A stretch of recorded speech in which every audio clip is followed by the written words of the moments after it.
Happy Saturday morning, all. Thank you for joining me today for our 29th episode of Saturday Morning Coffee.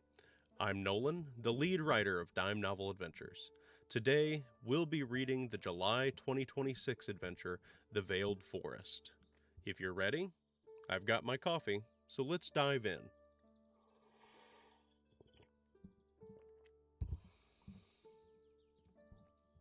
The Veiled Forest. Return of the Chromatic Queen. Act 4, Chapter 2, Scene E. July 2026. Venture into the Temple of Venovarax in this adventure for your favorite role-playing game. The Veiled Forest. A level 17 to 19 adventure. July 2026. Synopsis. The player characters will continue their journey through the shattering of masks by finding the Temple of Venovarax and cutting off the heads of the Verdant Faithful. Written by Flame Reptile. Edited by The One True AZ. Cartographer, The Silent Cartographer. Artists, The Noisy Artographer. Disclaimer. Did you bring the jeweled chalice? No? What do you mean, no? We're walking into a poisonous forest to kill a green dragon, and the leaders of the... Never mind. I knew this was happen. I brought a spare. Special thanks to Dawn of Dune, The One True AZ, Flame Reptile, Portal Ripper, The Silent Cartographer, Garlic Man, The Angry Ginger, and The Webmaster. Thank you to the Lord, our God, for blessing us with the inspiration to keep going. Call to me and I will answer you, and will tell you great and hidden things that you have not known. Jeremiah 33:3. Guild Assignment. S-Rank Quest, The Temple of Venovarax. Approved by Grandmaster Arcali. Assignment Summary. Clear the cult of the Chromatic Queen from the Temple of Venovarax. Location. Temple of Venovarax in the Veiled Forest. Additional objectives. Bring the Oracle and Justiciar of the Verdant Faithful back to the Guild alive. Additional information. Cult influence has been detected within the Temple of Venovarax. Venture into the cult, eliminate any present cultists, and recover any cult artifacts. Reward. 270 guild marks, split amongst participating party members. An additional 60 guild marks for each of the Oracle of the Verdant Faithful, the Justiciar of the Verdant Faithful, returned alive to the guild. The Temple of Venovarax. The Temple of Venovarax is tucked away within the Veiled Forest, the southernmost forest of the Sanctifros. It was constructed during the Second Age of Elendor as one of the 5 temples dedicated to the consorts of the Chromatic Queen, also known as the Varaxes. Originally a haven for the faithful of the Chromatic Queen to gather and worship, each of the temples to the Varaxes concealed dark secrets and sacrificial rituals scorned by the developing nations of Elendor. Towards the end of the Second Age, the Temple of Venovarax was invaded by the burgeoning forces of the United Nations of Elendor, where the temple was sacked and the consort Venovarax was slain. Knowledge of the Temple of Venovarax, along with its sister temples, has been hidden and lost to the denizens of Elendor until its recent rediscovery by the cult in the 1st century of the Third Age. General features. Unless otherwise specified, the floor and walls of this temple were constructed from stone blocks and flagstones. The walls are moist with condensation from the humid forest air that filters through it. Ceilings. The ceilings within the Temple of Venovarax are 10 feet high unless otherwise noted. Light. The interior spaces of the Temple of Venovarax are dark unless otherwise noted. Iron braziers. Each of the iron braziers within the Temple of Venovarax has been cast in the shape of a 6-pointed star, with each arm being cast in the depiction of a green dragon. Each brazier can be filled with normal fuel to produce a normal, non-magical flame. However, an empty brazier can be lit to produce a magical flame that flickers green. While the non-magical flames produced in this way can be snuffed out through normal means, magical flames produced in this way can only be snuffed out through magical means. Regional effects. The ancient green dragon, Marathion the Briar Lord, has made the Temple of Venovarax its lair for about a decade after its sacking, maintaining control over it to the present day. Cunning as any green dragon of its age, Marathion has kept itself hidden from the denizens of Elendor, preferring to manipulate the region from the shadows. Because of its innate power, Marathian's very presence has an effect on the region around him. A low, green mist, mildly toxic to breathe in for extended periods of time, wafts between the watching trees within 10 miles of the Temple of Venovarax. Creatures that travel through the mists for more than a day become poisoned until cured, and begin to hear the hallucinatory whispers of the dragon as he guides them in aimless circles around his lair. Thorny Vines. A creature that moves through the thorny vines found throughout the Temple of Venovarax takes 1d6 slashing damage for each 5 feet moved through them. Entrance. The entrance to the Temple of Venovarax is gated by 2 massive stone doors, left open for members of the cult to enter and exit at will. 2 Fangsworn guard the entrance of the temple, preventing access to the outer faithful and heretics.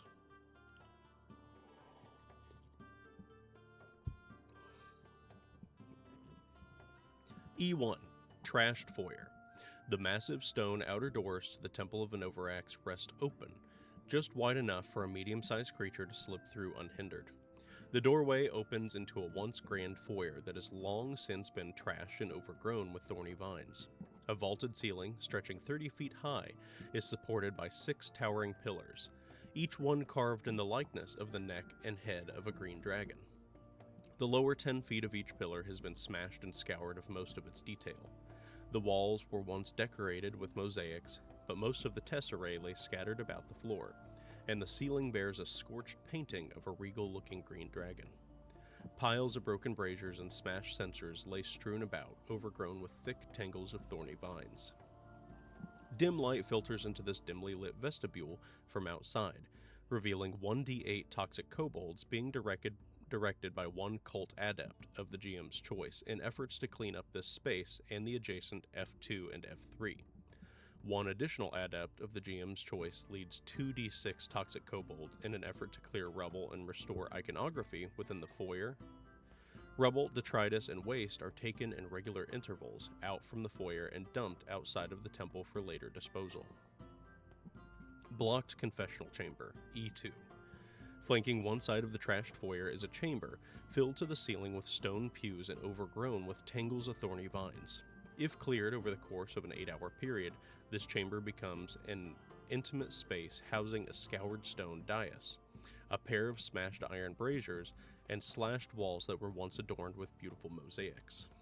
One adept of the GM's choice leads 2d6 toxic kobolds in an effort to remove the pews stacked within the confessional chamber. E3. Desecrated Initiation Chamber. Flanking the opposite side of the trashed foyer is a chamber housing a shattered stone dais and a pair of smashed iron braziers. Shattered mosaic walls give way to a tesserae-covered floor. A pair of iron rings and chains are mounted to the wall above the shattered dais, suggesting it's some sort of sacrificial ritual performed here in the past. One adept of the GM's choice leads 2d6 toxic kobolds in an effort to clear rubble and restore iconography within the initiation chamber. Rubble, detritus, and waste are taken in regular intervals out from the initiation chamber and dumped outside of the temple for later disposal.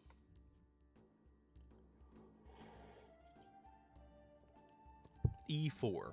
Hall of Ruins. The trash foyer opens into a great ruined hall with vaulted ceilings 50 feet tall. 4 thick stone columns carved to resemble 3 green dragons coiling around each other stretch to the ceiling above.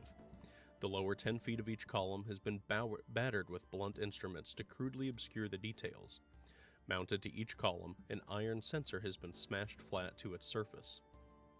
Dozens of stone pews lay overturned and strewn about this hall, as if hastily moved to create some sort of barricade or barrier.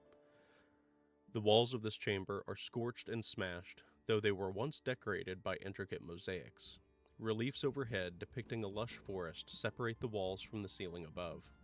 The ceiling itself, while scorched long ago, depicts the tale of the life of a green dragon. Kneeling upon the floor within this hall, listening to a sermon being given by what appears to be the Oracle of the Verdant Faithful, are 1d4 plus 1 Brood Guard of the GM's choice and 4d6 Adepts of the GM's choice. Suspended 50 feet above, Mounted to the ceiling are 2 large braziers that remain unlit. Falling braziers. The braziers above are suspended by a thick iron chain, which is a construct that has an AC of 17 and 8 hit points. If the chain is reduced to 0 hit points, it breaks, and the braziers fall to the floor below.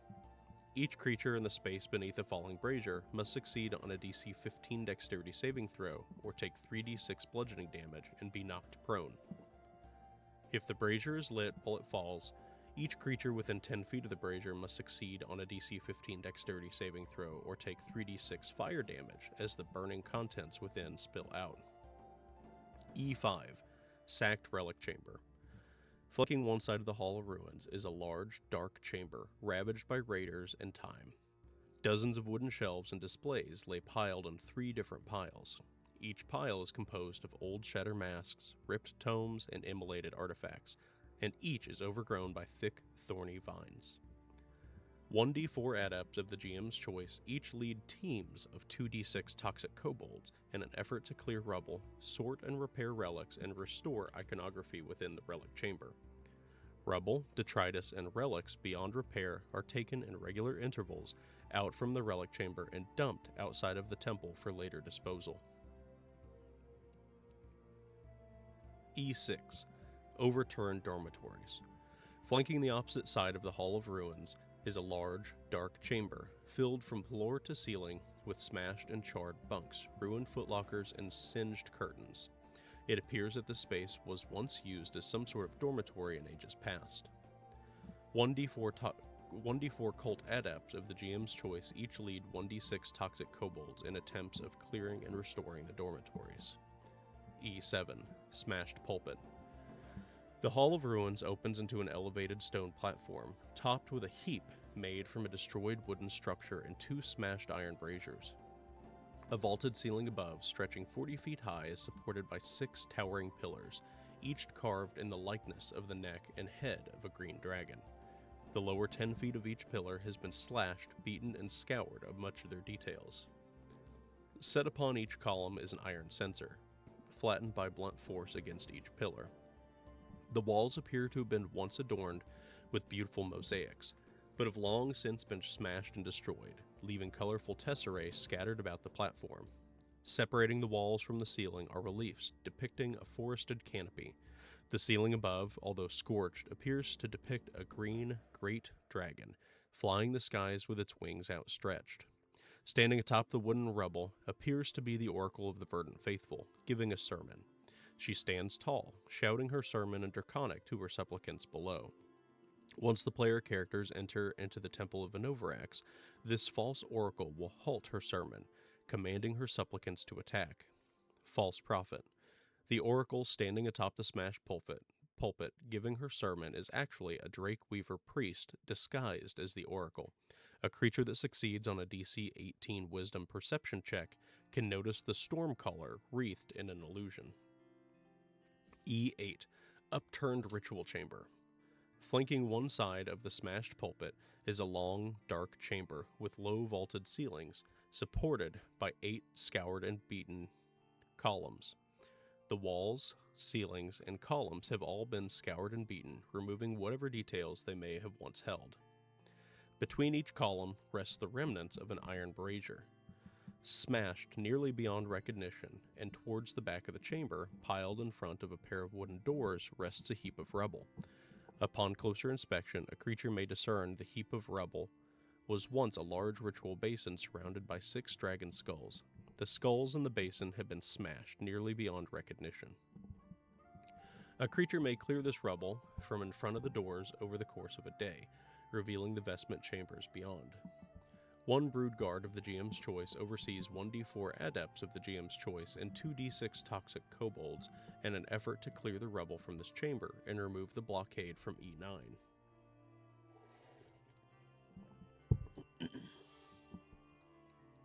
E9. Vestment Descent Chamber. Behind closed wooden doors barricaded by a large pile of rubble rests a room untouched by the raid that occurred over a century ago. Tall wooden wardrobes, stacks of folded ceremonial robes, and shelves full of incense, candles, and ritual supplies fill this chamber. Crates bearing the symbol of the Chromatic Queen are stacked neatly along the walls beside racks of iron censers and unused brazier bowls that await transport to the temple's ceremonial halls. Hidden Lift. A creature that succeeds on a DC 18 intelligence investigation check will notice that the wardrobes at the back of this room can slide outwards, revealing a hidden lift. Lift. This chamber houses a massive iron and stone lift platform suspended by thick chains and ancient counterweights. The platform itself is engraved with draconic scales radiating outwards from a central point, adorned with a six-pointed star. A single lever set within the wall of the lift allows it to lower into E18. E10, Chamber of the Brood. Flanking the opposite side of the smashed pulpit is a long chamber that has almost entirely been cleared of rubble and ruins. 8 columns line the walls of this space, supporting a low vaulted ceiling nearly 20 feet in height. Between each column is a large stone altar. Although the vast majority of the details that were once inscribed upon the walls, columns, and ceilings of this room have been scratched, smashed, and scorched from existence, nearly all of the rubble, ruins, and tesserae within this room have been piled into a single large pile near its center. In lieu of old cult writings and symbology, over a dozen small nests, constructed of straw, twigs, and mud, have been scattered around this space. Each nest contains 1d4 kobold eggs. 2d6 toxic kobolds tend and protect the nest within this chamber. Each egg has an AC of 12 and 1 hit point. An egg breaks, killing the kobold pup inside if reduced to 0 hit points. E11, Looted Provision Chamber. Tucked away behind a pair of damaged doors, near the back of this chamber, flanked by 2 stone columns, is a wide, nearly empty chamber. The walls of this chamber are adorned with several empty weapon racks that were looted long ago. Hidden Lift. A creature that succeeds on a DC 18 intelligence investigation check will notice that the weapon racks at the back of this room can slide outwards, revealing a hidden lift. Lift. This chamber houses a massive iron and stone lift platform suspended by thick chains and ancient counterweights. The platform itself is engraved with draconic scales radiating outwards from a central point, adorned with a 6-pointed star. A single lever set within the wall of the lift allows it to lower into E23. E12, Scorched Hall. At the rear of the pulpit stand 2 massive stone doors, wrenched ajar, revealing a deep, dark staircase below. This immense well, composed of a set of stairs large enough for an enormous creature to walk down comfortably, descends deep into the earth below. 2 smaller stairways flank the enormous stairs on either side, small enough for a medium-sized creature to descend. The walls and stairs of this hall have been scorched as if by a large fire that once burned here, obscuring any details that may have once been upon them. Hidden Dragon. The ancient green dragon, Marathion, the Briar Lord, clings motionless to the upper reaches of this hall, concealed among the shadows 30 feet above. He remains motionless and observes those that pass through this chamber, choosing the opportune moment to strike. A creature that succeeds on a DC 18 Wisdom Perception check, or one that has a passive perception of 18, may notice Marathion above, waiting to ambush the player characters once they have reached E13. If a creature notices Marathion hiding above, breaking his cover, Marathion will leap down and pounce, initiating combat. E13, Gouged Vestibule. At the base of the Scorched Hall rests a vestibule before another pair of colossal stone doors. The vestibule itself resembles the Scorched Hall before it, coated in a thick layer of soot and ash, as if a large fire burned here long ago. The walls of the vestibule are marred with deep gouges, as if a creature was pulled out of the vestibule beyond the doors. If the player characters did not notice Marathion hiding upon the ceiling of this space, he will descend upon them in an ambush as they begin to exit into the sanctum of Marathion.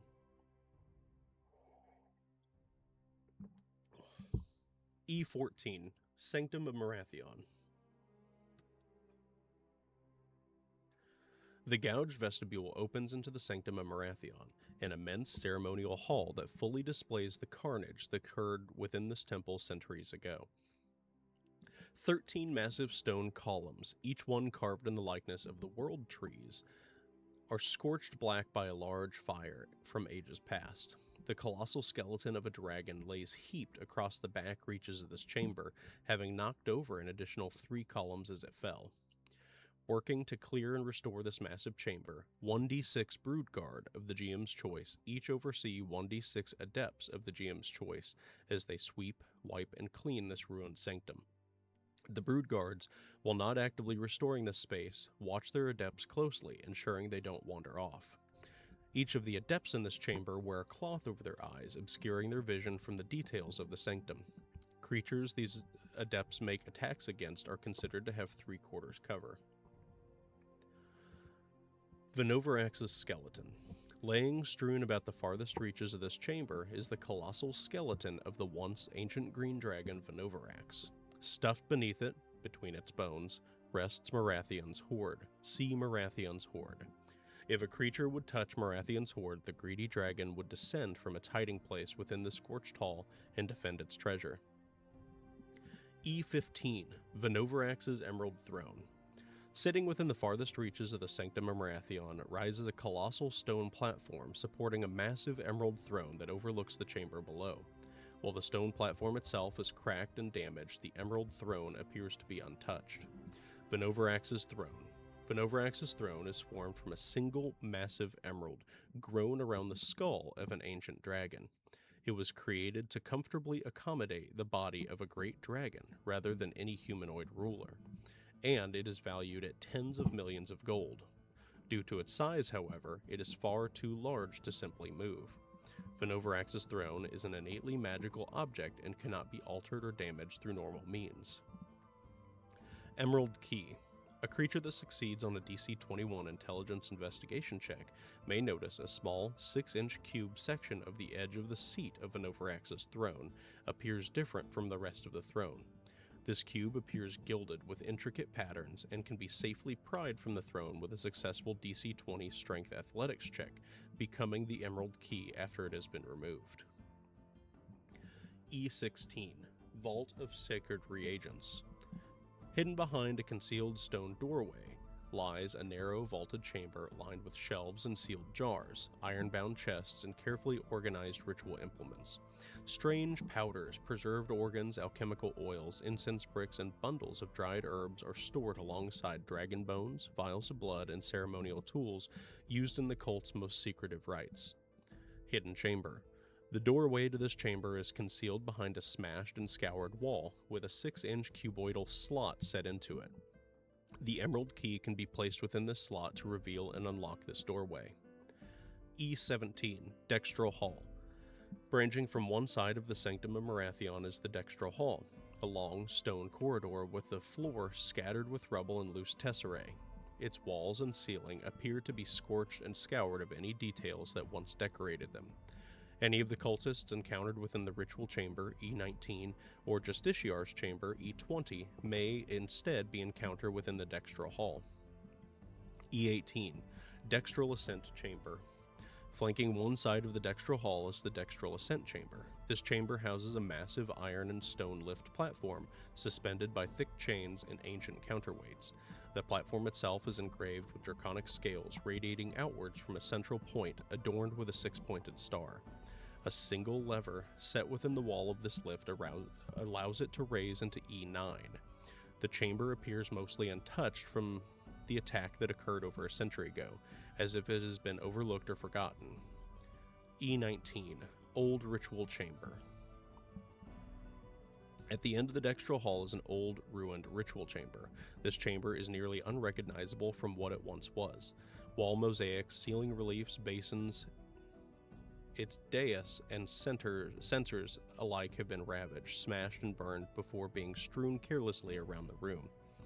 Working to clear and restore this ritual chamber, one Brood Guard of the GM's choice oversees 1d6 Adepts of the GM's choice, as they remove rubble, recover tesserae, and clear out this ruined chamber. The Brood Guard, while not actively restoring this space, watches the Adepts it oversees closely, ensuring they don't wander off. Each of the Adepts in this chamber wear a cloth over their eyes, obscuring their vision from the details of the sanctum. Creatures these Adepts make attacks against are considered to have 3/4 cover.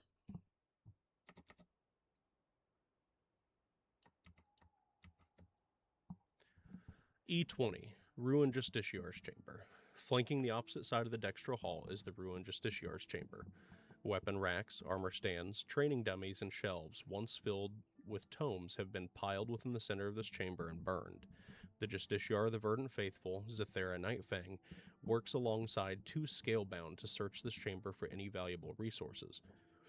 1d6 adepts of the GM's choice clear rubble, sort through burnt pages, and remove detritus from this ruined chamber.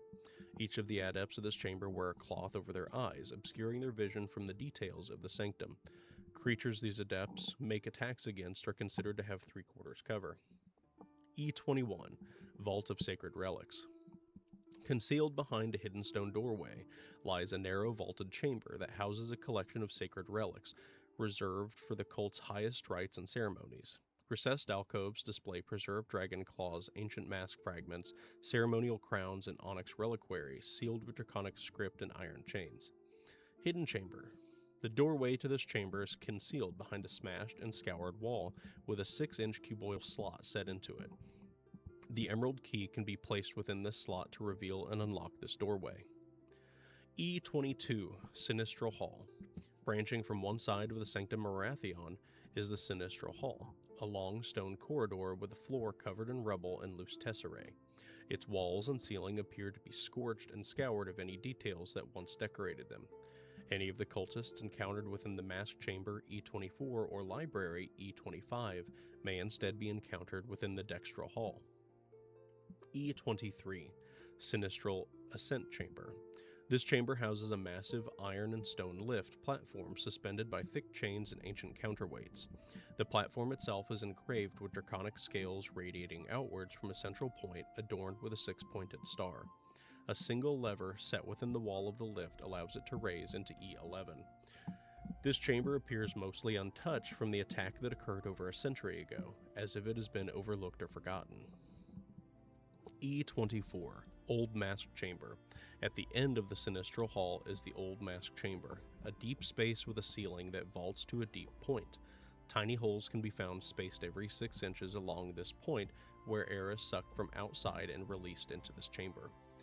Long, stone work tables have been emptied of carving tools, pigments, polished cloths, and partially completed masks, which now lay strewn about the floor of this chamber. Along the southern wall rests a large kiln with an attached, broken pair of bellows that is also hooked into a pottery wheel. This complex mechanism once allowed for the system to work in tandem together to produce spun and fired pottery. Working to clear and restore this ritual chamber, one brood guard of the GM's choice oversees 1d6 adepts of the GM's choice as they remove rubble, recover relics, and clear out this chamber. The brood guard, while not actively restoring the space, watches the adepts it oversees closely, ensuring they don't wander off. Each of the adepts in this chamber wear a cloth over their eyes, obscuring their vision from the details of the sanctum. Creatures these adepts make attacks against are considered to have 3/4 cover. E25, Ruined Library. Flanking the opposite side of the Sinistral Hall is a ruined library. Once, tall bookshelves had lined the walls of this chamber and were filled to the top with tomes, charts, and maps. Now they lay piled within the center of this room, burned.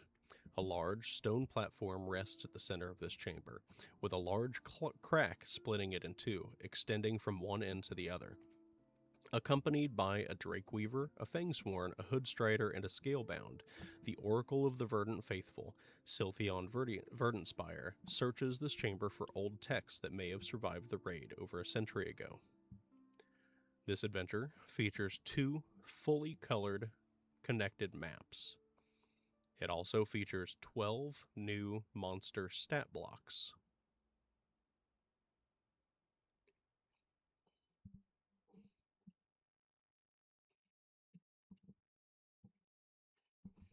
And finally, it features 1 dragon horde and 3 new magic items. Into the Veiled Forest. Venture into the Veiled Forest to find the Temple of Venovarax and thwart the cult.